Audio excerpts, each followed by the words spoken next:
अपने जितने बच्चे क्लास 10th में 2025 बोर्ड एग्जाम का पेपर देने वाले हो मेरे प्यारे बच्चों, तो परीक्षा की एक दिन पहले भी इस पेपर को अगर सॉल्व करके चले जाओगे मेरे प्यारे बच्चों, तो 70 में 70 नंबर बिल्कुल आप लोगों का पक्का है।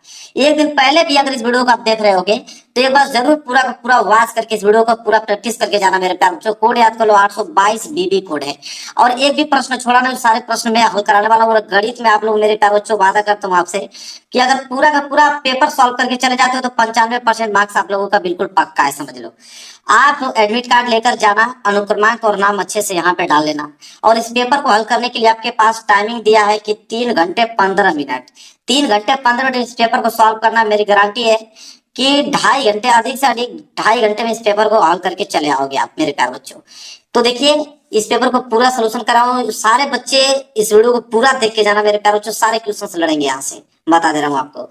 यहाँ में देखिए नोट दिया गया है, नोट में बोला है कि प्रारंभ के 15 मिनट परीक्षार्थियों को प्रश्न पत्र पढ़ने के लिए निर्धारित है। 15 मिनट में इस पेपर को पढ़ना है, 3 घंटे में इस पेपर को सॉल्व करना है। निर्देश, निर्देश एक बार जरूर पढ़ लेना, क्योंकि निर्देश से आपको बहुत सारी चीजें क्लियर हो जाती हैं। जैसे पहला निर्देश है कि सभी प्रश्न अनिवार्य हैं, मतलब इसमें जितने प्रश्न दिए गए सारे प्रश्न अनिवार्य हैं। दूसरा है कि इस प्रश्न पत्र के अ और ब 2 खंड है, मतलब 2 खंडों में यह पेपर बना हुआ है, एक तो खंड अ, दूसरा खंड ब। तीसरा अगर हम बात करें तो खंड अ में 1 अंक के 20 बहुविकल्पीय प्रश्न है। खंड अ में ऑब्जेक्टिव क्वेश्चन है, कितने ऑब्जेक्टिव क्वेश्चन? 20 ऑब्जेक्टिव क्वेश्चन, और एक ऑब्जेक्टिव क्वेश्चन 1 नंबर का रहेगा। इसके बाद है खंड ब। खंड ब में 50 अंक के विस्तृत उत्तरीय प्रश्न है, ठीक है, सब्जेक्टिव क्वेश्चन जिसे आप कह सकते हो। इसके बाद खंड ब में कुल कितने प्रश्न हैं? तो 5 टोटल प्रश्न दिए गए हैं। इसके बाद प्रत्येक प्रश्न के आरंभ में स्पष्ट लिख दिया गया है कि उसके कितने खंड आपको करने हैं, शुरू में ही बता दिया गया है कितने खंड आपको करने हैं। इसके बाद एक प्रश्न के अंक उनके सम्मुख अंकित है, मतलब हर एक प्रश्न के आगे आपको बताया गया होगा कि यह प्रश्न 1 नंबर का है, कि 2 नंबर का है, कि 4 नंबर का है, कि 6 नंबर का है। हर एक प्रश्न के आगे आपको लिखा हुआ मिलेगा।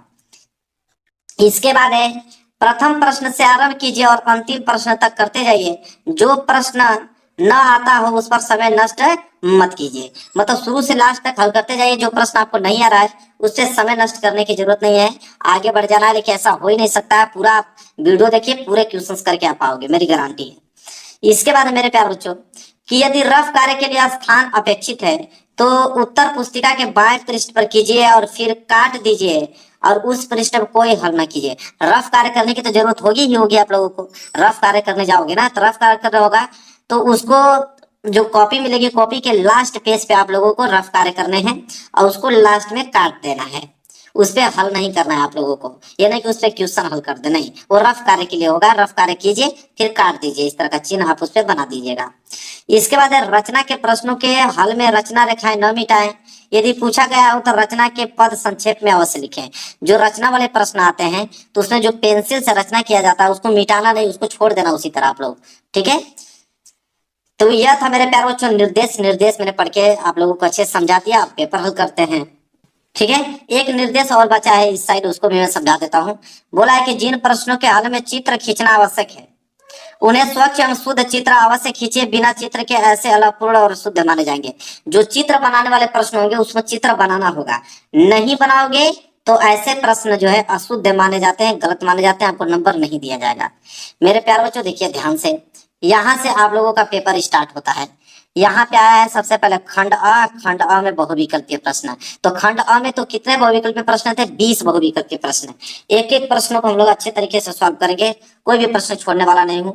पहला प्रश्न देखिए क्या है मेरे प्यारे बच्चों। पहला प्रश्न यहाँ पे दिया गया है कि एक द्विघात बहुपद के अधिक से अधिक शून्यकों की संख्या होगी।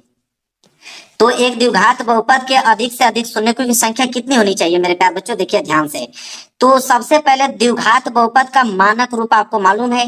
द्विघात बहुपद का मानक रूप होता है ax² प्लस के bx प्लस c। यह होता है मेरे प्यारे बच्चों द्विघात बहुपद के मानक रूप। अब मेरे प्यारे बच्चों द्विघात बहुपद में अधिकतम संख्या जितनी होगी, घातों की अधिकतम संख्या कितनी है? तो घातों की अधिकतम संख्या 2 है। तो जितने घातों की अधिकतम संख्या होती है उतना ही शून्य निकाला जाता है। तो द्विघात बहुपद में घातों की अधिकतम संख्या 2 है, तो इसलिए शून्यकों की संख्या भी 2 ही होगी। इसलिए बी वाला ऑप्शन जो होगा मेरे प्यारे बच्चों बिल्कुल राइट आंसर हो जाएगा। समझ में आ गया आप लोगों को? चलिए, तो द्विघात बहुपद के अधिक से अधिक शून्यकों की संख्या 2। अगर ये त्रिघात बहुपद रहता तो शून्यकों की संख्या 3 होती है। समझ में आ गया? तो चलिए, यह प्रश्न बिल्कुल दिमाग में आप लोगों को फिट हो गया होगा, कभी नहीं भूल पाओगे आप इस प्रश्न को। चलिए मेरे प्यारों, जो दूसरा प्रश्न देख लीजिए क्या है। दूसरा प्रश्न कि यदि 10a बराबर 4/3, तो सेक ए का मान पूछा है। मेरे प्यार बच्चों में एक पेज ले लेता हूँ, बेहतरीन तरीके से आपको बताऊंगा, कमजोर से कमजोर विद्यार्थी भी समझ जाओगे, इस बात की मैं गारंटी लेता हूँ। अब आपको मेरे प्यार बच्चों यहाँ पे दे रखा है कि 10a, अब 10a बराबर दे रखा है 4/3 में लिख देता हूँ, 4/3 दे रखा है। आपसे मेरे प्यारे बच्चों पूछा है कि सेक ए का मान बताइए। बिल्कुल सिंपल है, एक फार्मूला लगेगा, आंसर आपके हाथ में होगा। फार्मूला कहता है कि 1+10² बराबर सेक स्क्वायर ए, यह फार्मूला होता है मेरे प्यारे बच्चों। तो ये बताइए कि हमें तो सेक ए का वैल्यू चाहिए, तो अगर हम बात करें सेक ए, तो सेक ए निकालूंगा तो ये जो वर्ग है इधर जाएगा तो वर्गमूल में हो जाएगा, मतलब ये सारी चीजें करनी में हो जाएंगी। तो हो जाएगा 1+10² ए हो जाएगा। यहाँ तक सारी चीजें क्लियर है मेरे प्यारे बच्चों, बिल्कुल क्लियर हो जानी चाहिए। यहाँ से अगर हम सेक ए का वैल्यू निकालें कि सेक ए बराबर क्या होगा, तो करनी में मेरे प्यारे बच्चों 1 होगा और प्लस 10² ए, तो 10 ए का तो वैल्यू दे ही रखा है, 10 ए बराबर 4/3, तो यहाँ पे आप लिखोगे 4/3 और स्क्वायर करने के लिए बोला है तो यहाँ पे हम स्क्वायर कर देते हैं, सिंपल। अब मेरे प्यारे बच्चों देखिए ध्यान से क्या हो जाएगा, ये हो जाएगा सेक ए बराबर, करनी में मेरे प्यारे बच्चों हो जाएगा 1 प्लस, अब 4 का स्क्वायर करना पड़ेगा, तो 4 का स्क्वायर करोगे तो 4×4 16, 3 का स्क्वायर करोगे तो 3×3 9 हो जाएगा। यहाँ तक किसी बच्चे को डाउट नहीं होना चाहिए। अब सेक ए का वैल्यू अगर आप निकालते हो तो करनी में क्या हो जाएगा, इस 9 का गुणा 1 में होगा तो 9 1 9, और 9 में जब आप 16 जोड़ दोगे तो 16 और 9 होता है 25, तो हो जाएगा 25 मेरे प्यार बच्चों, और बटे में कितना हो गया, 9 हो गया। अब यहाँ से अगर आप सेक ए का वैल्यू निकालते हो कि सेक ए बराबर क्या होगा, तो सेक ए बराबर 25/9 आ गया, तो 25 का वर्गमूल कितना होता है मेरे प्यारे बच्चों, 5, और साथ ही साथ 9 का वर्गमूल कितना होता है, 3। अब सेक ए बराबर मेरे प्यारे बच्चों 5/3 आ गया, और यही आंसर होगा क्योंकि इसी का वैल्यू तो हमसे पूछा था। सेक ए बराबर 5/3 देखेंगे ऑप्शन में दिया है, तो ऑप्शन में देख लेते हैं मेरे प्यारे बच्चों। 5/3 दिया है तो आप कहोगे बिल्कुल दिया है, यहाँ पे डी वाला ऑप्शन जो होगा बिल्कुल राइट आंसर हो जाएगा, 5/3। समझ में आ गया आप लोगों को, सारे बच्चों को ये प्रश्न आ गया होगा समझ में, इतना मैंने अच्छे से बताया है इस प्रश्न को, ठीक है, क्लियर है। चलिए मेरे प्यारे बच्चों, मैं इसको साइड करता हूँ, आगे बढ़ेंगे और अगला प्रश्न देखेंगे, प्रश्न नंबर 3, और इसको भी हम बहुत अच्छे तरीके से बताऊंगा आप लोगों को, क्योंकि 70 में 70 नंबर हमें चाहिए हर एक बच्चे को। तीसरा है कि 1 से लेके 10 तक कि धनात्मक सम संख्याओं का समांतर माध्य होगा। अब मेरे प्यारे बच्चों ध्यान से देखिए, यह प्रश्न भी बहुत ही ज्यादा सिंपल है, पेज की आवश्यकता पड़ेगी, पेज में लेता हूं मेरे प्यारे बच्चों। सबसे पहले तो हम लोग क्या करेंगे कि 1 से लेकर 10 तक की धनात्मक सम संख्या लिखेंगे। तो 1 से लेकर 10 तक की धनात्मक सम संख्या कौन कौन सी है, एक तो 2 हो जाएगा, 2 के बाद 4 हो जाएगा, 4 के बाद 6, 6 के बाद 8, और 10 तक बोला है, मतलब 10 को भी लेना है क्योंकि 10 भी सम संख्या होती है, तो 10 को भी हम लेंगे क्योंकि 10 भी सम संख्या ही है। तो 1 से लेके 10 तक के हम सभी सम संख्याओं को यहाँ पे लिख दिया। अब हमसे मेरे प्यारों जो समांतर माध्य पूछा है, तब यहाँ हम क्या करेंगे कि जब हम समांतर माध्य लिखेंगे, समांतर माध्य का फॉर्मूला ये कहता है कि जितनी भी दी हुई संख्या है सबका योग कर दो, तो दी हुई संख्याओं का योगफल, तो संख्या दिया है कितना, 2 + 4 + 6 + 8 + 10, तो दी हुई संख्याओं का योगफल बटे कुल संख्या, तो टोटल संख्या कितनी है, 1 2 3 4 5, 5 है तो 5 का आपको भाग दे देना है, ठीक है। अब यहाँ से आपका देखिए समांतर माध्य जब यहाँ से आप निकालोगे तो समांतर माध्य बराबर क्या होगा, जोड़िए इसको, तो ये हो जाएगा आपका 4 और 2 6, 6 6 12, 12 8 कितना होता है 20, और 20 और 10 कितना हो जाएगा 30, तो 30 हो गया, और नीचे आपका 5 हो गया। अब काट दीजिए मेरे प्यारे बच्चों, काटेंगे 5 से, तो यहाँ पे आपको समांतर माध्य देखने को क्या मिलेगा, जब 5 से काटा, 5 6 के 30, 6 देखने को मिल गया, यही आपका समांतर माध्य है, और यही आंसर होगा। देखिए ऑप्शन में दिया है कि नहीं, देखेंगे ऑप्शन में, तो देखिए तीसरा वाला ऑप्शन आपको दिख रहा होगा, देखिए तीसरा वाला ऑप्शन बिल्कुल आपको दिख रहा है 6, और यही राइट आंसर होगा मेरे प्यारे बच्चों। समझ में आ गया आप लोगों को, सारे बच्चे को आगे समझ में कोई भी डाउट नहीं होना चाहिए मेरे प्यारे बच्चों। चलिए फटाफट आगे बढ़ लेते हैं मेरे प्यारे बच्चों, अगला प्रश्न देखते हैं, प्रश्न नंबर मेरे प्यारे बच्चों 4, और प्रश्न नंबर 4 यहाँ पे देखिए क्या है, ये भी प्रश्न बहुत ही ज्यादा सिंपल है, इसको भी मैं बहुत अच्छे तरीके से बताने वाला हूँ। प्रश्न नंबर 4 है मेरे प्यारे बच्चों कि शांत दशमलव संख्या में व्यक्त हो सकने वाली परिमेय संख्या होगी। तो शांत दशमलव संख्या में व्यक्त हो सकने वाली परिमेय संख्या, तो इसमें बताना है कि शांत दशमलव संख्या में व्यक्त होने वाली संख्या कौन सी है। तो हमको एक एक करके चेक करना पड़ेगा मेरे प्यारे बच्चों, लेकिन इसका राइट आंसर होगा मेरे प्यारे बच्चों सी वाला। क्या होगा? सी वाला। अब ये राइट आंसर सी हो गया, तो मैं इसी को बता देता हूँ, फिर आप चेक कर लीजिएगा पूरा। तो सी वाला शांत कब होता है मेरे प्यारे बच्चों? जब भी हम लोग शांत और अशांत देखते हैं तो हमारे पास संख्या क्या है, देखिए 227/625। जब भी शांत और अशांत देखना है तो यह है आप लोगों का P/Q के रूप में। ठीक है, तो P को नहीं देखा जाता है मेरे प्यारों, जो Q को देखा जाता है। तो Q जो है वो दिया है आपका 625। अब 625 को हम अभाज्य गुणनखंड के रूप में तोड़ेंगे मेरे प्यारे बच्चों। जब 625 को अभाज्य गुणनखंड के रूप में आप तोड़ दोगे तो 625 का जब आप अभाज्य गुणनखंड के रूप में तोड़ेंगे तो 5 से कटाएंगे तो 5 एकम 5, 5 दूनी के 10, 5 5 25। 5 से कटाएंगे तो 25, 5 125 होता है। फिर 5 से कटाएंगे तो 5 5 25, फिर 5 से कटाएंगे तो 5 एकम 5। मतलब Q बराबर यहाँ पे मेरे प्यारे बच्चों देखने को मिल गया कि 5 कितने बार आया है, तो 5 आपका 4 बार आया है। ठीक है, तो फार्मूला ये कहता है, नियम ये कहता है कि Q का मान, अगर आप Q का अभाज्य गुणनखंड कर रहे हो, Q का अभाज्य गुणनखंड अगर 2 पे पावर m या 2 पे पावर m गुणे 5 पे पावर n के रूप का हो, 2 पे पावर m गुणे 5 पे पावर n का रूप का होगा, तो ये आपका क्या कहलाएगा? शांत कहलाएगा। या तो सिर्फ अकेला 2 पे पावर m रहेगा तब भी आपको शांत कहलाएगा, या तो सिर्फ अकेला 5 पे पावर n रहेगा तब भी आपका शांत कहलाएगा। ये तीनों कंडीशन में ये शांत कहलाता है। या तो दोनों साथ में आ जाए या अलग अलग आ जाएंगे तभी भी शांत कहलाएगा। तो यहाँ पे देखिए 5 पे पावर 4 है, मतलब 5 पे पावर n का रूप का है, इसलिए क्या कहलाएगा? शांत कहलाएगा मेरे प्यारे बच्चों। तो इसीलिए ना ये प्रश्न का राइट आंसर सी होगा, क्योंकि इसमें पूरा था कि शांत दशमलव संख्या में व्यक्त हो सकने वाली परिमेय संख्या, तो 227/625 है। बाकी किसी का भी निकाल के देखिएगा वह इस तीनों रूप का नहीं होगा। ठीक है, क्लियर है? समझ में आ गया मेरे प्यारे बच्चों? चलिए पूरा नियम आपको बता रहा हूँ ताकि आप एग्जाम में भूलो मत, क्योंकि ये पेपर बनने वाले हैं तो आपको 70 में 70 नंबर लाना ही पड़ेगा। अब मेरे प्यारे बच्चों ध्यान से ये देखिए प्रश्न नंबर 5वां। प्रश्न नंबर 5वां है, कह रहा है कि चित्र में, ठीक है मैं चित्र देख रहा हूँ, चित्र में बोला कि यदि टीपी और टीक्यू, टीपी का मतलब यह टीपी और यह टीक्यू, ओ केंद्र वाले किसी वृत्त पर 2 स्पर्श रेखाएं हैं। चलिए बिल्कुल 2 स्पर्श रेखाएं हैं और इस प्रकार है कि बोला है कि कोण POQ 110 अंश। अब POQ 110 अंश दिया है तो बोला है कि तो कोण PTQ का मान बताइए। तो PTQ मतलब इसका मान पूछा है कि इसका मान अब बताइए क्या होगा। अब मेरे प्यारों से ये भी प्रश्न बहुत ही ज्यादा क्या है, सिंपल है। आप एक चीज नोटिस कर रहे होगे, ध्यान से देख रहे होगे, तो देखिए यहाँ पे एक चीज देखने को मिला होगा कि POQ और T ये चतुर्भुज दिखाई दे रहा है कि नहीं?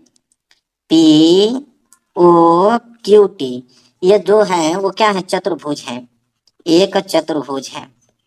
मैं यहाँ लिख देता हूँ कि क्या है मेरे प्यारे बच्चों? एक चतुर्भुज है। अब एक चतुर्भुज है मेरे प्यारे बच्चों, तो आप यही बताओ कि चतुर्भुज के चारों कोणों का योग कितना होता है? 360 अंश।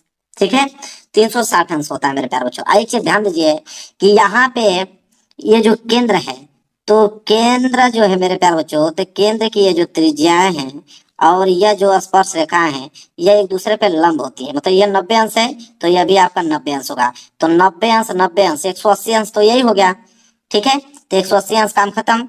180 अंश और चाहिए तो जाहिर सी बात है कि अगर यह 110 अंश है तो यह 70 अंश होगा, तभी तो होगा। तो डायरेक्ट मैंने बता दिया। या इसको हल करना चाहते हो तो ऐसे कर सकते हो कि 90 90 180। ठीक है, 90 90 180 हो गया। तो इसको ऐसे लिख दो कि एक चतुर्भुज है। हालांकि मैंने आंसर तुरंत बता दिया, लेकिन इसको लिखने का तरीका क्या है कि यहाँ पे आपको होगा कि POQ, तो POQ प्लस कोण P और कोण या Q और यह कोण जो पूछा है PTQ, यही तो चारों कोण हैं। इन चारों कोणों का योग कितना है? 360 अंश है। इसी तरह तो लिखेंगे। अब POQ 110 अंश है और ये आपका 90 अंश है, ये भी आपका 90 अंश है और ये वाला कोण तो हमसे पूछ ही रखा है PTQ, इसका मान पूछ ही रखा है, आया हो गया 360। अब देखिए ये तो हो जाएगा 110, आया हो जाएगा 90 90 180 प्लस PTQ का मान पूछा है हमसे, बराबर में 360 दे ही रखा है। अब यहाँ पे देखिए तो कितना हो जाएगा मेरे प्यारों से, जोड़ लीजिए 0819 290 प्लस कोण पी टी क्यू बराबर 360 अंश। अब यहाँ से निकाल लीजिए कोड, पी टी क्यू बराबर कितना हो जाएगा 360, अब माइनस इधर हो गया 290 अंश। और जब घटाओगे मेरे प्यारे बच्चों तो पी टी क्यू बराबर वही आपको 70 अंश देखने को मिलेगा, जो मैं डायरेक्ट आपको बता दिया था, लेकिन लिखने का तरीका यह है। डायरेक्ट तो मैंने तुरंत आपको बता दिया, लेकिन आप लोग को हल करने का तरीका यह है। 70 अंश आया, देखते हैं ऑप्शन में दिया है। देखिए मेरे प्यारे बच्चों ऑप्शन में दिया है, बिल्कुल बी वाला ऑप्शन जो है बिल्कुल राइट आंसर हो जाएगा। कितना मेरे प्यारे बच्चों 70 अंश हो जाएगा। क्लियर है, किसी भी बच्चों को डाउट नहीं होना चाहिए। अब देखिए यहाँ पे प्रश्न नंबर 6, प्रश्न नंबर 6 है कि अच्छी प्रकार फेंटी गई 52 पत्तों की एक गड्डी में से एक इक्का आने की प्रयत्ता होगी। मेरे प्यारे बच्चों थोड़ा सा ध्यान से इस प्रश्न को समझिएगा, फिर आपको डिटेल में समझ आ जाएगा। मैं एक पेज ले लेता हूँ, ठीक है, पेज मैंने यहाँ पे ले लिया। बोला है कि अच्छी प्रकार फेंटी गई 52 पत्तों की एक गड्डी में से एक इक्का आने की प्रयत्ता क्या होगी। अब मेरे प्यारे बच्चों यहाँ से अगर हम बात करें तो देखिए 52 पत्तों, ये क्या है आपका 52 पत्तों, तो 52 पत्तों की 52 पत्तों की अगर एक गड्डी में एक पत्ता खींचने की सभी संभव परिणाम कितने होंगे। मैं यहाँ पे शॉर्टकट लिखता हूँ, सभी संभव परिणाम, सभी संभव परिणाम। तो मेरे प्यारे बच्चों आप बताइए कि 52 पत्तों की एक गड्डी में एक पत्ता कितना है मेरे प्यारे बच्चों, सिर्फ एक पत्ता खींचने के सभी संभव परिणाम कितने होंगे, तो आप कहोगे 52 होंगे।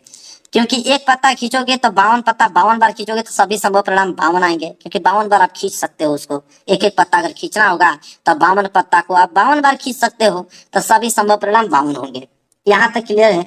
अब मेरे प्यारों जो खींचा गया पत्ता अगर इक्का हो, क्योंकि यहाँ पे पूछा है कि 52 पत्तों की एक गड्डी में से इक्का आने की प्रयत्ता है, तो अगर इक्का को अगर हम खींचे हैं तो मेरे प्यारे बच्चों यहाँ पे लिखेंगे कि खींचा गया, अगर मैं यहाँ लिखूं कि खींचा गया पत्ता, जो एक पत्ता जो मैं खींच रहा हूं तो वो अगर खींचा गया पत्ता एक इक्का हो, एक इक्का हो, तो अगर इक्का होगा तो इसके अनुकूल परिणाम कितने होंगे, तो इसके अनुकूल परिणाम मेरे प्यारे बच्चों, अब सिंपल आप जवाब दे पाओगे, अभी मैं बता देता हूँ। इसके अनुकूल परिणाम मेरे प्यारे बच्चों 4 होंगे। 4 किस लिए, क्योंकि 52 मेरे प्यारे बच्चों 52 पत्तों में 4 इक्का होता है, तो 52 पत्ता में कितना होता है 4 इक्का होता है, इसलिए अनुकूल परिणाम कितने हो जाएंगे 4 हो जाएंगे। ठीक है, अब हमसे मेरे प्यारे बच्चों प्रायिकता पूछा है, तो लो भाई प्रायिकता का सूत्र बस लिखो, आंसर आपके हाथ में होगा। तो प्रायिकता बराबर क्या होता है मेरे प्यारे बच्चों, प्रायिकता कहता है कि अनुकूल परिणाम, क्या कहता है अनुकूल परिणाम, और बटे में जो होता है मेरे प्यारे बच्चों सभी संभव परिणाम, सभी संभव परिणाम। यह होता है प्रायिकता ज्ञात करने का सूत्र। अब जिनको सूत्र मालूम है वो तुरंत इसका आंसर बता पाएंगे। तो अनुकूल परिणाम मेरे प्यारे बच्चों जैसा देख पा रहे हो कि 4 है, और सभी संभव परिणाम कितने हैं 52 है। तो 4/52 का मतलब हो गया कि 4 एकम 4 और 13 चौको 52, 1/13 जो है इस प्रश्न का क्या हो जाएगा राइट आंसर हो जाएगा। चलिए देखते हैं, ऑप्शन में दिया है मेरे प्यारे बच्चों, जरूर से जरूर देगा, ऐसा हो ही नहीं सकता कि न दे। तो 1/13 का मतलब यहाँ पे सी वाला ऑप्शन जो है बिल्कुल राइट आंसर हो जाएगा। समझ में आ गया मेरे प्यारे बच्चों, किसी भी बच्चे को डाउट नहीं होना चाहिए मेरे प्यारे बच्चों। चलिए देखते हैं अगला प्रश्न। अगला प्रश्न तो 1 सेकेंड का काम है, देखते ही आंसर इसका कर दोगे मेरे प्यारे बच्चों। ठीक है, देखिए क्या है, मैं प्रश्न देखता हूँ कि समांतर श्रेणी आपको दे रखा है 3,1,-1 -3 के लिए सर्वांतर पूछा है। अब आपको मालूम है मेरे प्यारे बच्चों सर्वांतर डी बराबर होता है मेरे प्यारे बच्चों, यहाँ पे A2 - A1 क्या होता है A2 - A1 होता है। तो यहाँ डी बराबर क्या हो जाएगा, A2 क्या है आपका 1 और A1 क्या है मेरे प्यारे बच्चों 3। तो 1 में से 3 घटा दो तो डी बराबर 1 में से 3 घटाओगे तो -2 आ जाएगा। तो -2 ही क्या हो जाएगा डी का वैल्यू मतलब सर्वांतर। तो सर्वांतर -2 आ गया। अब देखिए कितना सिंपल है, बस एक नजर देखते हुए इसका आंसर आपके सामने है। अब ये देखिए मेरे प्यारे बच्चों प्रश्न नंबर 8वां, इसको हल करते हैं। देखिए प्रश्न नंबर 8वां क्या कहता है कि 2 tan 30 डिग्री बटे में 1 + tan स्क्वायर 30 अंश का मान पूछा है। अब इसमें भी ज्यादा भारी सवाल नहीं है, बस वैल्यू मालूम होना चाहिए tan 30 अंश का। tan 30 अंश का मान अगर मालूम है तो ये भी प्रश्न इजी है। अब यहाँ पे आपको दे रखा है 2 tan 30 अंश मेरे प्यारे बच्चों, और बटे में क्या दे रखा है तो 1+10² 30 अंश दे रखा है। बस वैल्यू पुटअप करना है मेरे प्यारे बच्चों, इतना याद रखना। देखो 2 है, 2 इंटू 10, 30 अंश का मान कितना होता है, 1/3 तो 1/3 यहाँ पे रख दोगे। फिर इसके बाद पूरे के पूरे बट्टे में मेरे प्यारे बच्चों क्या हो जाएगा यहाँ पे, तो 1 है तो आप लिखोगे 1 प्लस 10 30 अंश का मान लिखकर इसका स्क्वायर कर दो। तो 10 30 अंश का मान तो अभी आप देखे हैं कि 1/3 है, इसका सिर्फ स्क्वायर कर देना है, सिंपल है। तो स्क्वायर कर दोगे मेरे प्यारे बच्चों, तो 2 को गुणा 1 में करोगे तो 2, अब बटे यह हो जाएगा आपका करड़ी में 3, और नीचे क्या हो जाएगा मेरे प्यारे बच्चों, बटे में 1 प्लस 1 का स्क्वायर करोगे तो 1 बटे में करड़ी में 3 का स्क्वायर करोगे तो करड़ी हट जाती है, तो ये सिर्फ 3 ही रहने वाला है। इसके बाद मेरे प्यारे बच्चों आगे क्या हो जाएगा, तो ये तो 2/3 ऐसे ही रहेगा ऊपर, और नीचे हो जाएगा 3 एकम 3 और 3 में 1 जोड़ोगे तो 4, तो 4/3 हो जाएगा।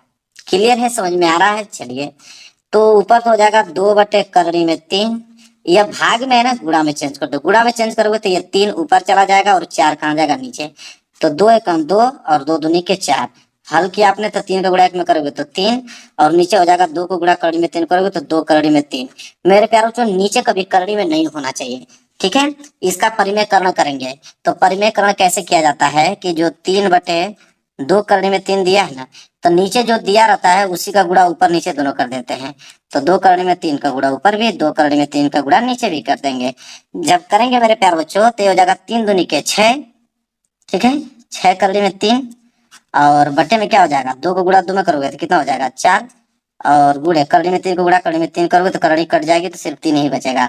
तो यह हो जाएगा मेरे प्यारे बच्चों 6 करड़ी में 3 ऊपर और नीचे 4 3 12 हो जाएगा।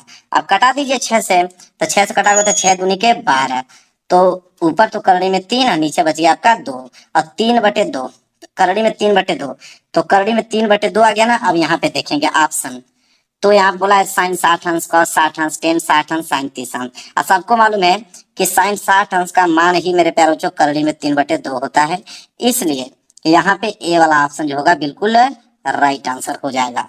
समझ में आ गया मेरे प्यारे बच्चों, है कि नहीं, इजी, बिल्कुल इजी है, और डिटेल में मैंने समझाया कि ताकि भूलो नहीं आप। चलिए मेरे प्यारे बच्चों ये भी प्रश्न मैंने हल करके बता दिया। आगे बढ़ते हैं, अगला प्रश्न देखेंगे, प्रश्न नंबर 9। देखिए प्रश्न नंबर 9 क्या कहता है कि यदि 5, 10, 15 और R 20, 35 और 40 का समांतर माध्य 21 हो तो R का मान होगा, पूछा है, तो R का मान क्या होगा। कोई दिक्कत नहीं मेरे प्यारे बच्चों, एक पेज लेता हूँ, इसको भी समझाता हूँ। बहुत सिंपल है मेरे प्यारे बच्चों, समांतर माध्य का फॉर्मूला मैंने आपको बता ही दिया है आप लोगों को। समांतर माध्य क्या कहता है, और समांतर माध्य इसमें ऑलरेडी दे चुका है कितना, 21। तो समांतर माध्य यही कहता है ना कि दी हुई संख्याओं का योग करो, तो जितनी भी संख्या है उसका योग करो, मतलब 5 + 10 + 15, इसके बाद प्लस R है तो R लिखो, 20 है, फिर प्लस 35 है और प्लस 40 भी है। तो दी हुई संख्या का योग मैंने कर दिया, और बटे में कुल संख्या, तो कितनी संख्या है, 1 2 3 4 5 6 7, टोटल संख्या कितनी है, 7 है। और समांतर माध्य इस बार दे रखा है कि समांतर माध्य 21 है, तो समांतर माध्य की जगह हम लोग क्या लिखेंगे, 21 लिखेंगे। बराबर करेंगे तो जोड़ेंगे मेरे प्यारे बच्चों इसको, तो जोड़िए तब 5 और 10 5 15 15 15 30 30 20 50, और 50 और 35 कितना होता है, 50 3 80 85, और 85 और 40 कितना होता है, 125। तो 125 और प्लस ये R तो आपका बचा ही है, तो यार हो जाएगा, और बट्टे में कितना है, 7 है, ठीक है। तो अब तो 7 का गुणा इसमें हो जाएगा ना, तो 7 एकम 7 और 7 दूनी के 14, तो ये तो हो गया आपका 147 बराबर, इधर हो जाएगा आपका 125 और प्लस में R हो जाएगा। अब हम करेंगे क्या कि जब ये 147 दे रखा है, अब 125 प्लस में इधर आएगा तो 125 किस में हो जाएगा, माइनस में, अब बराबर इधर बच गया आपका R बच गया। तो 147 में 125 घटा दीजिए, तो 7 में से 5 गया तो 2, 4 में से 2 गया तो 2, ठीक है, कितना बच गया, 22 बराबर इधर बच गया R। तो R का वैल्यू कितना आ गया, 22 आ गया। यही R का वैल्यू हमसे पूछा था, तो R का मान 22 आ गया, देखिए दिया है, तो आप कहोगे जी बिल्कुल दिया है, बी वाला ऑप्शन जो है बिल्कुल राइट आंसर हो जाएगा यहाँ पे, ठीक है। चलिए फटाफट आगे बढ़ते हैं मेरे प्यारे बच्चों, अगला प्रश्न देखते हैं। देखिए अगला प्रश्न क्या है, प्रश्न नंबर 10वां। देखिए प्रश्न नंबर 10वां क्या बोला है, देखिए मेरे प्यारों से दसवां लॉजिकल क्वेश्चन, बस समझने वाला प्रश्न है कि किसी पूर्णांक m के लिए प्रत्येक धनात्मक सम पूर्णांक रूप होगा। अब यहाँ पे m दिया है, m+1 दिया है, 2m दिया है, 2m+1 दिया है। अब मेरे प्यारों बच्चों कहने का मतलब यह है ना, सिंपल अगर बताऊं तो कह रहा है कि m का मान मेरे प्यारे बच्चों चाहे मैं 0 रखूं, 1 रखूं, 2 रखूं, 3 रखूं, 4 रखूं, डॉट डॉट करते कुछ भी रखूं, एम का मान कुछ भी रखूं, किस वाले में रखूंगा एम का मान कुछ भी, कि वो हमेशा आपको धनात्मक सम पूर्णांक देखने को मिलेगा। तो मेरे प्यारे जो पहला वाला ऑप्शन तो होगा नहीं, क्योंकि एम का मान अगर मैं 0 रख देता हूं तो 0 तो ठीक है, ये आपका मान लीजिए धनात्मक सम पूर्णांक है। अगर मैं m का मान 1 रखूंगा तो ये 1 हो जाएगा, एक आपका धनात्मक सम पूर्णांक है नहीं, तो ये वाला ऑप्शन तो कट गया। बी वाला का अगर हम बात करें m बराबर 0 रखूंगा तो ये हो जाएगा 0, और 0 + 1 कितना होता है 1, तो 1 तो आपका विषम हो गया, तो ये वाला भी नहीं होगा। फिर 2m, तो 2m ही होगा राइट आंसर, इसलिए होगा क्योंकि आप m का मान कुछ भी रखो, देखना हमेशा धनात्मक सम पूर्णांक ही देखने को मिलेगा। देखिए m बराबर 0 रखोगे तो 2 में 0 को गुणा करोगे तो 0, अब 0 आपका समपूर्णांक है। अब m बराबर 1 रखोगे तो 2 एकम 2, ठीक है, अब 2 आ गया तो 2 भी आपका समपूर्णांक है। अब m का मान 2 रखोगे तो 2 दूनी के 4, 4 भी आपका समपूर्णांक है। m का मान 3 रखोगे तो 3 दूनी के 6, 6 भी आपका समपूर्णांक है। मतलब यही वाला ऑप्शन होगा, m का मान कुछ भी रखो धनात्मक समपूर्णांक देखने को ही मिलेगा। तो किस रूप का होगा, तो 2m रूप का होगा। मेरे प्यारे बच्चों, सारे बच्चों को समझ में आ गया? बिल्कुल बिल्कुल। चलिए आगे बढ़ते हैं मेरे प्यारे बच्चों, अगला प्रश्न देख लेते हैं, प्रश्न नंबर 11। देखिए प्रश्न नंबर 11 बहुत इंपॉर्टेंट प्रश्न है।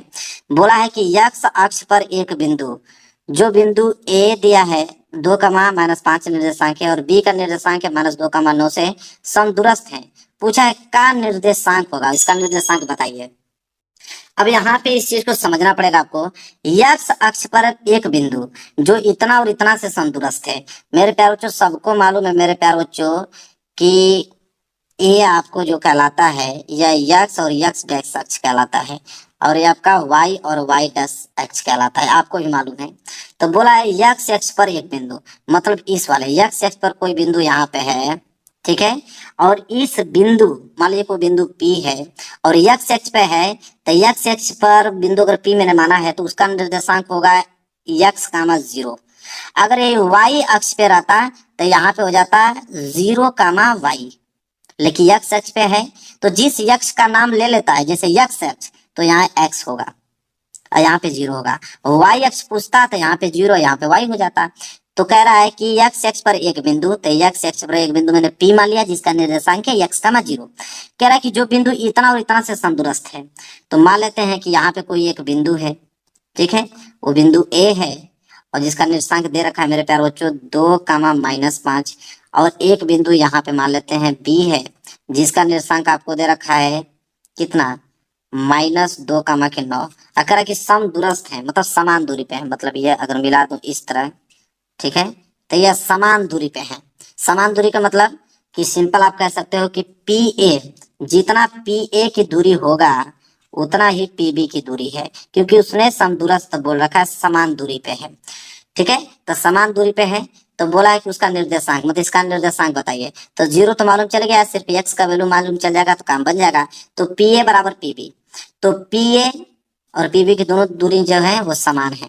तो पहले PA की दूरी निकालेंगे, फिर PB की दूरी, दोनों को बराबर कर देते हैं। तो दो बिंदुओं के बीच की दूरी का सूत्र लगाएंगे, तो दो बिंदुओं के बीच की दूरी का सूत्र वही फॉर्मूला दोनों के लिए होगा, इसके लिए भी लगाएंगे तो यही होगा x1 - x2 का होल स्क्वायर और प्लस y1 - y2 का होल स्क्वायर। PA के लिए भी यही होगा और PB के लिए भी सेम सूत्र यही होगा, क्योंकि यही सूत्र से निकलेगा, इसके लिए भी यही होगा x1 - x2 का whole square plus y1 - y2 का होल स्क्वायर। तो चलिए फटाफट निकालते हैं। तो पहले हम PA का दूरी निकालेंगे, तो PA का दूरी निकालेंगे तो करड़ी में क्या होगा PA, तो इसका निकाल रहे हैं P और A का, तो PA में क्या हो जाएगा x1, तो x1 तो आपका x ही है, ठीक है, माइनस y1 क्या है x1 - x2, यही ना, देखिए x1 - x2, तो x1 तो आपका x हो गया, अब माइनस x2, x2 आपके पास 2 है, तो x - 2 का क्या हो जाएगा ये whole square plus y1 - y2, तो y1 आपके पास क्या है 0, और माइनस है तो माइनस यहाँ पे लगा देंगे, y2 का वैल्यू -5 है, तो ये माइनस इसको प्लस कर देगा तो ये 5 हो जाएगा, इसका होल स्क्वायर बराबर। अब चलिए निकालते हैं PB का। तो अब हम इसमें देखेंगे PB में x1 जो होगा वो तो x होगा और माइनस x2 क्या होगा, x2 -2, तो यह माइनस आएगा तो इसको प्लस कर देगा, तो इसका होल स्क्वायर प्लस y1 तो आपके पास 0 है, माइनस y2 आपके पास 9 है, इसका होल स्क्वायर हो जाएगा। तो चलिए आप क्या करेंगे मेरे प्यारे बच्चों, दोनों पक्षों का वर्ग करने पे, वर्ग कर दीजिए, करड़ी हट जाएगा, तो आप लिखेंगे दोनों पक्षों का वर्ग करने पे,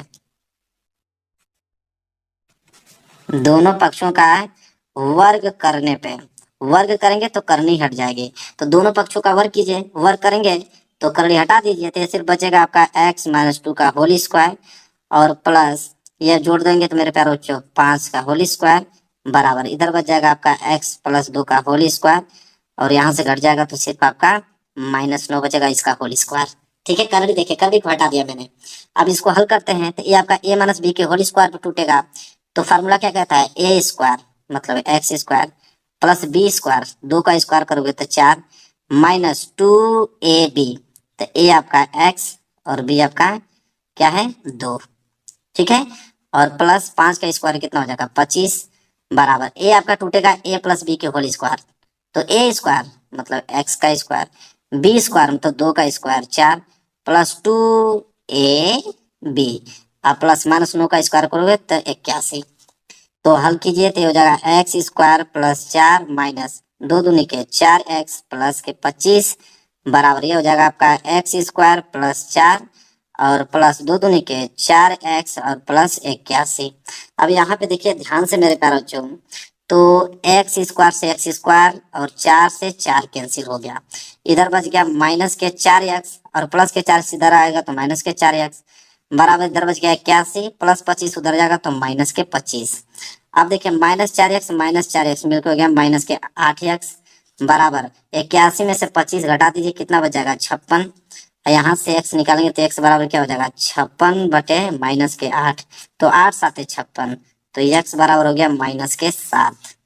तो x का वैल्यू -7, और वही निर्देशांक हमसे पूछा था कि निर्देशांक बताइए उस बिंदु का, तो निर्देशांक हो जाएगा p, और p का निर्देशांक क्या था x का 0 हमने माना था, तो x का वैल्यू तो निकल ही गया है आपका, तो हो जाएगा निर्देशांक p का, x का मान -7 है, 0 था ही, तो p का निर्देशांक आ गया -7, 0। देखिए दिया है, चलिए देखते हैं। देखिए -7, 0 मतलब पहला वाला ऑप्शन जो है बिल्कुल राइट आंसर हो जाएगा मेरे प्यारे बच्चों, समझ में आ गया। चलिए आगे बढ़ते हैं, अगला प्रश्न देखेंगे, प्रश्न नंबर 12। देखिए प्रश्न नंबर 12 क्या मेरे प्यारे बच्चों, प्रश्न नंबर 12 दिया गया है कि 6 सेंटीमीटर त्रिज्या के वृत्त का एक चाप केंद्र पर 30 अंश का कोण अंतरित करता है, तो संगत चाप की माप ज्ञात कीजिए मेरे प्यारे बच्चों। चलिए देखते हैं इस प्रश्न को। प्रश्न का कहने का मतलब ये भी बता देता हूँ कि 6 सेंटीमीटर त्रिज्या का एक वृत्त है, तो 6 सेंटीमीटर त्रिज्या का यह वृत्त है, एक केंद्र है, त्रिज्या है, ये 2 त्रिज्या मैंने बना दिया, ये भी 6 सेंटीमीटर, ये भी 6 सेंटीमीटर, ये ओ मान लो, ये ए मान लो, ये बी मान लो। ठीक है, तो ये भी 6 सेंटीमीटर, ये भी 6 सेंटीमीटर त्रिज्या है, तो 6 सेंटीमीटर त्रिज्या के वृत्त का एक चाप केंद्र पर 30 अंश का कोण अंतरित करता है, मतलब ये कोण जो है 30 अंश का कोण अंतरित करता है। संगत चाप की लंबाई मतलब ये वाला ए बी की लंबाई पूछ रहा है कि ए बी की लंबाई क्या होगी। ठीक है, बहुत सिंपल है मेरे प्यारे बच्चों। देखिए त्रिज्या तो आपको मालूम चल गया, r बराबर 6 सेंटीमीटर, बिल्कुल अच्छी बात है। ठीक है, और थीटा जो है दिया है आपका 30 अंश, पूछा है चाप की लंबाई, क्या पूछा है कि चाप की लंबाई मतलब ए बी की लंबाई बताइए कि ए बी की लंबाई क्या होगी, चाप की लंबाई मतलब ए बी की लंबाई पूछा है कि ए बी की लंबाई क्या होगा। तो सिंपल मेरे प्यारे बच्चों क्या होगा यहाँ पे थीटा बटे 360, और यहाँ हो जाएगा चाप की लंबाई है तो इसलिए परिधि लिखेंगे 2πr।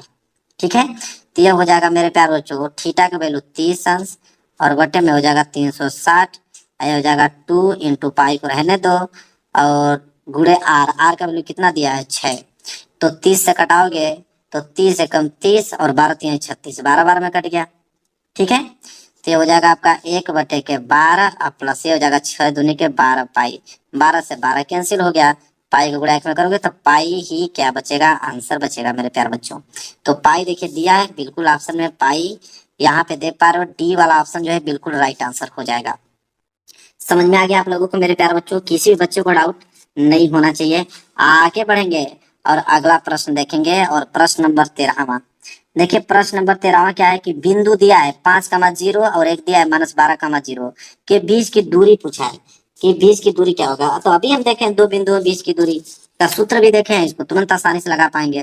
तो देखिए मान लेते हैं कि बिंदु यह है, एक बिंदु यह है, इन दोनों बिंदुओं के बीच की दूरी पूछा है। इस बिंदु को ए मान लो, इस बिंदु को बी मान लो, और इसको ए मान लेते हैं, इसको बी मान लेते हैं। तो ए का निर्देशांक दिया है 5 कमा के 0 और बी का निर्देशांक दिया है -12 कमा के 0। तो यहाँ पे सबसे पहले हम लोग करेंगे क्या, सबको मालूम है कि यह तो होता है आपका x1, यह होता है आपका y1, यह होता है आपका x2 और यह होता है आपका y2। तो दो बिंदुओं के बीच की दूरी पूछा है, मतलब ए बी। तो दो बिंदुओं के बीच की दूरी का सूत्र सबको मालूम है, अभी मैंने बताया भी है। क्या होता है करड़ी में x1 माइनस x2 का whole square plus y1 minus y2 का होल स्क्वायर होता है मेरे प्यारे बच्चों। तो सिंपल देखिए यहाँ पे हो जाएगा ए बी, तो ए बी बराबर क्या हो जाएगा करनी में। अब यहाँ पे x1 का वैल्यू दिया है 5 माइनस x2 का वैल्यू -12, तो ये आएगा तो इसको प्लस कर देगा, तो +12 का स्क्वायर, और प्लस y1 का वैल्यू 0 और माइनस y2 का वैल्यू भी क्या है 0, तो इसका हो जाएगा होल स्क्वायर। तो सिंपल आप देखोगे तो ए बी बराबर क्या देखने को मिला आपको करड़ी में 12 और 5 कितना होता है 17, तो 17 का होल स्क्वायर प्लस 0 में से 0 गया तो 0 का होल स्क्वायर। तो यहाँ पे हो जाएगा मेरे प्यारे बच्चों ए बी बराबर करड़ी में 17 का स्क्वायर करोगे तो 289 और 0 का स्क्वायर करोगे तो 0। ठीक है, तो यहाँ से ए बी देखने को मिल गया कि करड़ी में 289 में 0 जोड़ोगे तो 289 ही आने वाला है। तो ए बी बराबर क्या हो जाएगा 289 का वर्गमूल करोगे तो 17 आएगा मेरे प्यारे बच्चों। तो ए बी मतलब 17, तो इन दो बिंदुओं के बीच की दूरी आ गया 17। देखिए दिया है तो आप कहोगे जी जी बिल्कुल दिख रहा है, डी वाला ऑप्शन जो है बिल्कुल राइट आंसर हो जाएगा। समझ में आ गया मेरे प्यारे बच्चों, किसी बच्चे को डाउट नहीं होना चाहिए। आगे बढ़ेंगे अगले प्रश्न की तरफ, और प्रश्न नंबर मेरे प्यारे बच्चों 14। प्रश्न नंबर 14 क्या है कि एक द्विघात समीकरण दे रखा है 3x स्क्वायर माइनस के 6x प्लस के बराबर 0 के मूल समान है, तो के का मान होगा। मेरे प्यारे बच्चों दिमाग में फिट कर लो, जब भी मूल समान बोल दे, जब भी आपको मूल समान बोले, तो मूल समान बोले मतलब डी जो है 0 के बराबर हो जाएगा। अब आप कहोगे डी क्या है, तो डी है विवितकर। तो विवितकर क्या होता है, तो डी बराबर होता है बी स्क्वायर माइनस 4ac बराबर 0। तो जब भी मूल समान बोले तो समझ लेना कि बी स्क्वायर माइनस 4ac 0 के बराबर हो गया। ठीक है, अभी इसी में वैल्यू रखना है आपको, तो आपको एबीसी की वैल्यू चाहिए, तो चलिए निकाल लेते हैं। तो यहाँ ए का वैल्यू क्या होगा, तो ए जो होता है मेरे प्यारे बच्चों एक्स स्क्वायर का गुणांक होता है, तो एक्स स्क्वायर का गुणांक 3 है, तो इसलिए ए बराबर 3 आ जाएगा। बी क्या होता है, तो बी होता है एक्स का गुणांक, तो एक्स का गुणांक क्या है -6, इसलिए बी का मान -6 हो गया। और सी जो होता है अचर पद, अचर पद क्या है के, तो यहाँ पे क्या लिखेंगे के लिखेंगे मेरे प्यारे बच्चों। क्लियर है, समझ में आ गया आप लोगों को, कोई डाउट नहीं। अब यही वैल्यू रख दीजिए यहाँ पे। तो बोला है कि बी का स्क्वायर कर दो, तो बी हमारे पास -6 है, तो -6 का स्क्वायर कर देंगे, -4 गुणे ए बराबर 3 है तो 3 रखेंगे, और सी बराबर के है तो के रखेंगे, बराबर हो गया 0 यहाँ पे। तो -6 का स्क्वायर करोगे तो 36 और -4 12 के और बराबर में 0, तो ये हो गया मेरे प्यारे बच्चों 36 बराबर -12 के उधर जाएगा तो प्लस के 12 के हो जाएगा, और यहाँ से के लिखेंगे तो के बराबर क्या हो जाएगा 36/12, तो 12 यहाँ 36, तो के बराबर क्या आ गया 3 आ गया। और यही के का मान हमसे पूछा था। चलिए देखते हैं के बराबर 3 दिया है क्या ऑप्शन में, आपको पहला वाला ही ऑप्शन बिल्कुल राइट आंसर हो गया मेरे प्यारे बच्चों। क्लियर है, समझ में आ रहा है आप लोगों को, किसी भी बच्चे को डाउट नहीं होना चाहिए, डाउट होने का कोई संभावना ही नहीं, इतना बता देता हूँ आप लोगों को। चलिए आगे बढ़ते हैं प्रश्न नंबर 15। देखिए प्रश्न नंबर 15 क्या है कि त्रिभुज एबीसी में यदि ए बी बराबर 6 करनी में 3 सेंटीमीटर, ए सी बराबर 12 सेंटीमीटर तथा बी सी बराबर 6 सेंटीमीटर, तो कोण बी का मान ज्ञात कीजिए। मेरे प्यारे बच्चों ध्यान से इस बात को समझो आप। अब यहाँ पे आपको बोला है कि त्रिभुज एबीसी, एक त्रिभुज बना लीजिए। मैं एक छोटा सा त्रिभुज बना लिया, त्रिभुज एबीसी, इसका नाम ए, इसका नाम बी, इसका नाम सी मैंने रख दिया। अब यहाँ बोला है कि जिसमें ए बी बराबर 6 करनी में 3 हो, तो इसका मान तो दे रखा है कि 6 करनी में 3, और एसी का मान 12 दे रखा है कि एसी का मान 12 होना चाहिए, बीसी का मान 6 भी दे रखा है, मतलब सबका वैल्यू दे रखा है। कोण बी का मान पूछ रहा है, तो आपको मालूम है कि कोण बी या 90 अंश हो सकता है। कब, ये 90 अंश तभी हो सकता है कि जब यह समकोण त्रिभुज बनाए, लेकिन उसके लिए शर्त है, समकोण त्रिभुज में पाइथागोरस नियम लगता है। पाइथागोरस नियम जब फॉलो करेगा तभी यह कोण बी 90 अंश के बराबर होगा। तो पाइथागोरस नियम यह कहता है कि कर्ण का स्क्वायर बराबर लंब का स्क्वायर प्लस आधार का स्क्वायर, कि कर्ण का स्क्वायर जो होता है वो बराबर होना चाहिए लंब के स्क्वायर प्लस आधार के स्क्वायर के योगफल के। चलिए देखते हैं बराबर हो जाएगा तो काम हम लोगों का बन जाएगा। तो कर्ण सबको मालूम कि इसमें कर्ण क्या है, तो थीटा के सामने वाली भुजा कर्ण कहलाती है, तो कर्ण क्या है यहाँ पे 12, तो हो जाएगा 12 का स्क्वायर बराबर लंब, लंब सबको मालूम है कि ए बी है, 6 करड़ी में 3 लंब है तो लंब का स्क्वायर प्लस आधार आपका यहाँ पे BC है 6 तो 6 का स्क्वायर। चलिए करते हैं। तो 12 का स्क्वायर करोगे तो आपको हो गया 144 होता है, बिल्कुल सही। इसका करोगे तो 6 का स्क्वायर करोगे तो 36 हो जाएगा। गुणे करड़ी में 3 का स्क्वायर करोगे तो करड़ी हट जाती है तो सिर्फ 3 होगा। आप प्लस 6 का स्क्वायर करोगे तो हो जाएगा 36। तो ये तो 144 है, रहने तो कोई बात नहीं। यह गुणा करोगे तो 6 3 18, हासिल लगा 1 3 3 9 1 10, 108 और प्लस ये हो गया मेरे प्यारे बच्चों 36। तो ये तो हो जाएगा आपका 144 बराबर 108 में 36 जोड़ोगे तो ये भी हो जाएगा 144। तो 144 बराबर 144 मतलब बिल्कुल सही हो रहा है, पाइथागोरस नियम फॉलो कर रहा है। तो इसलिए पाइथागोरस नियम फॉलो कर रहा है, इसलिए 100% कोण बी जो होगा 90 अंश होगा, क्योंकि यह समकोण त्रिभुज बन गया। समकोण त्रिभुज में बी वाला 90 अंश होता है, सबको मालूम है। तो 90 अंश मतलब देखिए दिया है बी वाला, देखिए बी वाला ऑप्शन जो है बिल्कुल राइट आंसर हो जाएगा 90 अंश। समझ में आ गया ना, हर एक लड़के को समझ में आ गया होगा मेरे प्यारे बच्चों, किसी बच्चे को डाउट नहीं हुआ होगा। आगे देखते हैं प्रश्न नंबर 16। प्रश्न नंबर 16 जो है वो बहुपद आपको दे के पूछा है कि इसका शून्यक होगा।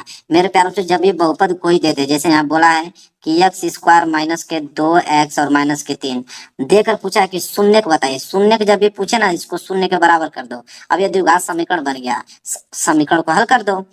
तो 3 का गुणा जब 1 में होगा, यहाँ कुछ नहीं है तो 1 छिपा है, जब 3 का गुणा जब 1 में होगा तो 3 आएगा।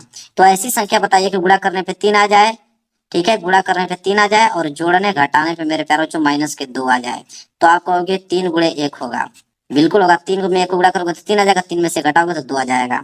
तो इसको आप सजाओगे कैसे, तो आप लिखोगे एक्स स्क्वायर माइनस के 3x और प्लस के x, क्योंकि माइनस के 3x में माइनस के 3x और प्लस के x मिलके बनाएगा माइनस के 2x, और माइनस के 3 गुणे 1 जब गुणा करोगे तो माइनस 3 भी आ जाएगा, बिल्कुल सही है। ये हो गया -3 बराबर 0। अब मेरे प्यारों जब जानते हो ये जोड़ा बन जाएगा, यहाँ दोनों इसमें भी x है इसमें भी x है, तो x कॉमन ले लोगे तो यहाँ 2x है ना, तो एक x कैंसिल हो जाएगा, तो एक x तो बचेगा, और माइनस इसमें तो एक ही x है, इससे ये कैंसिल तो सिर्फ 3 बचेगा। और प्लस इसमें x है इसमें 3 है, कॉमन लेने लायक कुछ है ही नहीं। तो जहाँ कुछ नहीं कॉमन लिया जाता वहां पे एक कॉमन लिया जाता है, तो एक कॉमन लोगे तो जैसे वैसे उतर जाएगा, x -3 बराबर 0। देखो तो गुणनखंड तभी सही होता है कि जो इस कोष्टक में आया वही चीज इस कोष्टक में आना चाहिए, दोनों सेम है तो गुणनखंड आपका सही है। तो x -3 इसमें भी है, x -3 इसमें भी है, तो x -3 कॉमन ले लो, तो x -3 कॉमन ले लिया, तो इधर बच गया सिर्फ x और ये वाला बच गया +1 बराबर 0। अब दोनों को अलग अलग कर दो, एक बार इसके बराबर 0 कर दो, एक बार इसके बराबर 0 कर दो। तो x -3 बराबर मैंने 0 कर दिया, एक साइड मैंने कर दिया x +1 बराबर 0 कर दिया। तो हो जाएगा x बराबर माइनस के 3 उधर जाएगा तो प्लस के 3, हो जाएगा x बराबर प्लस के 1 उधर जाएगा तो माइनस के 1। तो अब यहाँ पे एक तो 3 आ गया, एक आपका -1 आ गया, दो शून्य का आ गया कि नहीं, 3 और -1 देखिए दिया है। तो 3 -1 3 -1 यहाँ पे 3 -1 मतलब सी वाला ऑप्शन जो है बिल्कुल राइट आंसर हो गया। समझ में आ गया मेरे प्यारों चो, किसी बच्चों को डाउट मेरे प्यारों चो बताइए, किसी बच्चों को डाउट नहीं हुआ होगा, लाइक करते रहना मेरे प्यारों चो। इस बार आप लोगों को 70 में 70 लेके आना है। आगे देख लेते हैं प्रश्न नंबर 17। प्रश्न नंबर 17 है कि द्विघात समीकरण दे रखा है आपको, x square plus x minus 1 बराबर 0 का विविधकर होगा। अब विविधकर का फॉर्मूला अभी जस्ट मैंने बताया है आप लोगों को कि विविधकर का फॉर्मूला होता है B square minus 4ac, D बराबर ये फॉर्मूला होता है ना विविधकर बराबर, तो डी बराबर बी स्क्वायर माइनस 4ac होता है। यहाँ पे सिर्फ ए बी सी का वैल्यू चाहिए और वो भी निकालना मैं बता दिया हूँ कि ए का मान जो होता है वो एक्स स्क्वायर का गुणांक होता है, और एक्स स्क्वायर का गुणांक यहाँ कुछ नहीं तो एक तो छिपा है, तो इसलिए यहाँ पे ए बराबर 1 हो जाएगा। इसी तरह बी, तो बी जो होता है एक्स का गुणांक, तो एक्स के आगे भी कुछ नहीं है तो 1 छिपा है, तो बी का वैल्यू भी 1 हो जाएगा। और सी अचर पद जो है कि -1 दिया हुआ है। अब यहाँ पे रखिए आप, तो डी बराबर क्या हो जाएगा बी स्क्वायर, बी आपके पास 1 है तो 1 का स्क्वायर -4 गुणे ए का वैल्यू 1 और सी का वैल्यू तो -1 दिया हुआ है। तो डी बराबर क्या हो जाएगा, 1 का स्क्वायर करोगे तो 1, इस माइनस गुणा इस माइनस में करोगे तो प्लस, 4 को गुणा 1 में करोगे तो 4 एकम 4, फिर 1 में गुणा करोगे तो उतना ही आएगा 4। तो डी बराबर 4 और 1 5, तो डी का वैल्यू 5 आ गया, मतलब विविधकर 5 आ गया। तो 5 का मतलब मेरे प्यारे जो पहला वाला ऑप्शन जो है वो बिल्कुल राइट आंसर हो जाएगा। समझ में आ गया, बहुत ज्यादा सिंपल है, बस एक बार प्रैक्टिस करके जानिए आप लोगों को। चलिए प्रश्न नंबर 18 देखिए, प्रश्न नंबर 18 तो बेहद सिंपल प्रश्न है, कैसे लगाएंगे इसको देखिए। दिया है कि 9 sec स्क्वायर ए माइनस 9 tan स्क्वायर ए का मान। अब मेरे प्यार बच्चों मैं तो इसको यही हल कर दूंगा कि 9 sec स्क्वायर ए और माइनस के 9 10 स्क्वायर ए दे रखा है।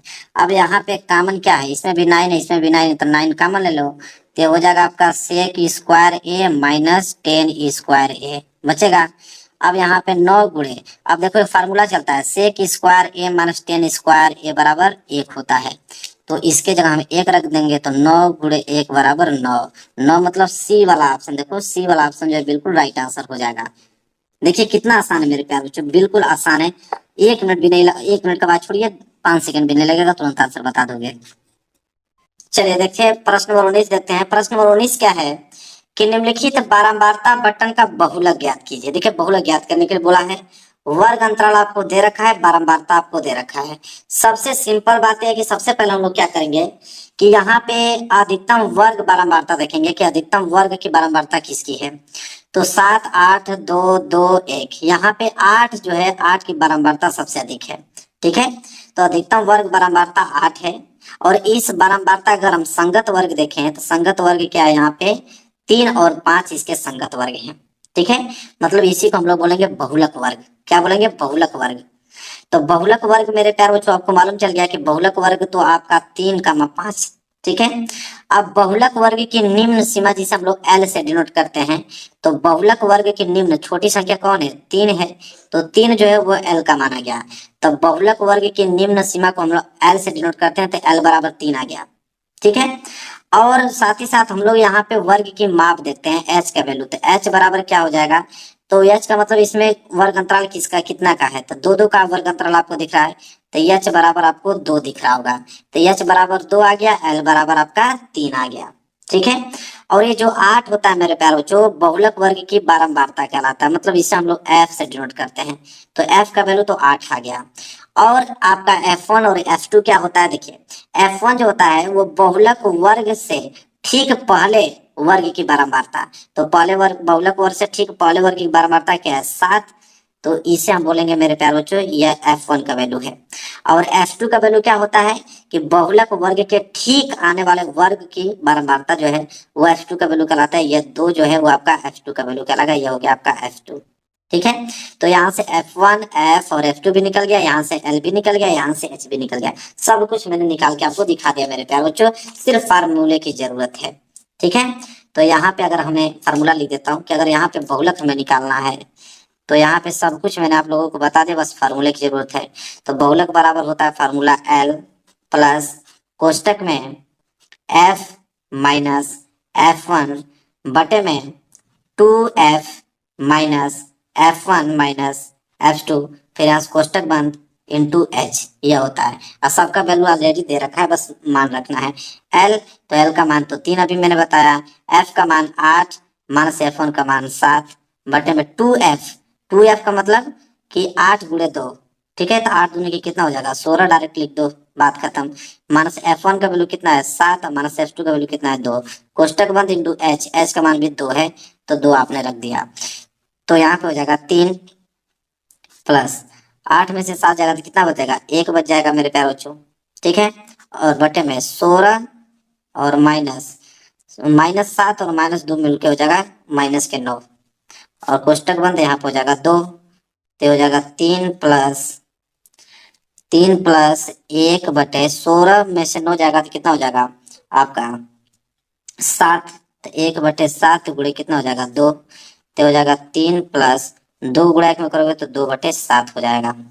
ठीक है, तो यहाँ पे हो जाएगा 3 प्लस 2/7, तो 2/7 का वैल्यू कितना हो जाएगा आपका 0.286 बढ़ जाएगा।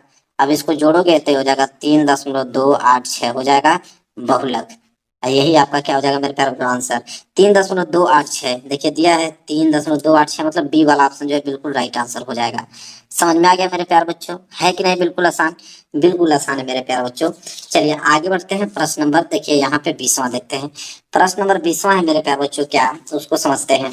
तो प्रश्न में 20वां बोला है कि 7 सेंटीमीटर, क्या बोला है 7 सेंटीमीटर की भुजा वाले एक घन से एक बड़ा से बड़ा गोला काटकर निकाल लिया गया है, तो इस गोले का आयतन होगा और पाई का मान 3.14 आप ले सकते हो।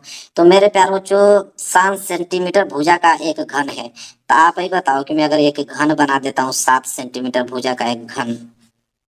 ठीक है, देखिए 7 सेंटीमीटर भुजा का एक घन बन गया। अब ये कह रहा है कि इस घन से बड़ा गोला काट। तो बड़ा से बड़ा गोला हम लोग क्या काट सकते हैं, यही काट सकते हैं इस तरह तिरछा में। बड़ा से बड़ा गोला हम लोग ऐसे ही तो काट सकते हैं। तो बड़ा से बड़ा अगर मैं गोला काट दिया तो इस गोले का व्यास क्या होगा, इस गोले का व्यास जो होगा इस घन का व्यास ही तो कहलाएगा। तो गोले का व्यास घन के व्यास के बराबर ही होगा, क्योंकि बड़ा से बड़ा गोला काट रहा हूँ, इसके आकार का ही काट रहा हूँ। तो यहाँ पे आप देख पा रहे हो, तो गोले का व्यास जो होगा, अगर मैं यहाँ पे लिखूं कि गोले का व्यास, अगर हम गोले की व्यास की अगर हम बात करें तो गोले का व्यास जो है वह आपका घन की भुजा, ये घन की भुजा ही तो है, घन की भुजा के बराबर होगा, घन की भुजा के बराबर होगा। तो गोले का व्यास जो होगा घन की भुजा के बराबर, क्योंकि सबसे बड़ा सबसे बड़ा का बड़ा गोला काटा जा रहा है ना, सबसे बड़ा गोला कब काट पाओगे, जितना बड़ा घन है उतना बड़ा गोला काट पाओगे। तो घन की भुजा जो होगा गोले के व्यास के बराबर होगा।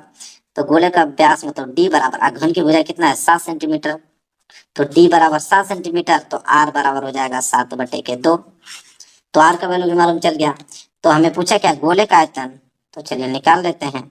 तो गोले का आयतन बराबर क्या होता है, फार्मूला याद होना चाहिए आप लोगों को। गोले का आयतन का फार्मूला कितना होता है, 4/3 पाई आर क्यूब होता है। तो यहाँ कि जो आपका 4/3 दे रखा है, ध्यान समझिए, 4/3 गुणे 3.14 गुणे 7 दे रखा है ना, और इसके नीचे 2 है, इसके नीचे 2 है, इसके नीचे 2 है। तो इसको सिंपल बनाने के लिए आप कोई कीजिए क्या कि 2 दूनी के 4 से ये 4 कैंसिल हो गया। क्लियर है, यहाँ तक समझ में आ गया। इस 2 से इसको कटाइए, इस 2 से कटाएंगे तो कितना हो जाएगा, 2 एकम 2, 11 बचा, 2 5 10, 2 7 14, 157 आ गया। सिंपल। अब देखिए क्या हो जाएगा, ऊपर आपका बच गया 1.57 और गुणे 7 का क्यूब करेंगे तो 343, और नीचे बच गया आपका मेरे प्यारो 3। यहाँ तक बच गया, यहाँ तक समझ आ गया आप लोगों को। अब आपको काम करना क्या है कि 343 गुणा 1.57 में कर दीजिए। जब करोगे तो आ जाएगा आपका 538.51 और बटे में 3 आ जाएगा। और जब इसका भाग दोगे तो 189.5 सेंटीमीटर क्यूब देखने को मिलेगा। ये इसको आप काट दो, ठीक है। बस इतना काम कर दीजिए, 189.5 सेंटीमीटर क्यूब आ जाएगा। आपका आंसर समझ में आ गया। क्लियर है, कोई डाउट नहीं होना चाहिए मेरे प्यारे बच्चों। चलिए आगे बढ़ते हैं। देखिए 20 ऑब्जेक्टिव क्वेश्चन मैंने यहाँ पे क्या किया, अच्छे तरीके से सॉल्व कर दिया मेरे प्यारे बच्चों। तो इस 20 ऑब्जेक्टिव क्वेश्चन को पहले तैयार कर लो, फिर अगला वीडियो में हम लोग खंड ब के सारे प्रश्न करने वाले हैं। तो वीडियो को लाइक कर देना मेरे प्यारे बच्चों, चैनल पर नया होगा तो चैनल को जरूर सब्सक्राइब कर लेना। मिलेंगे एक प्यार से नेक्स्ट वीडियो में, तब तक के लिए धन्यवाद।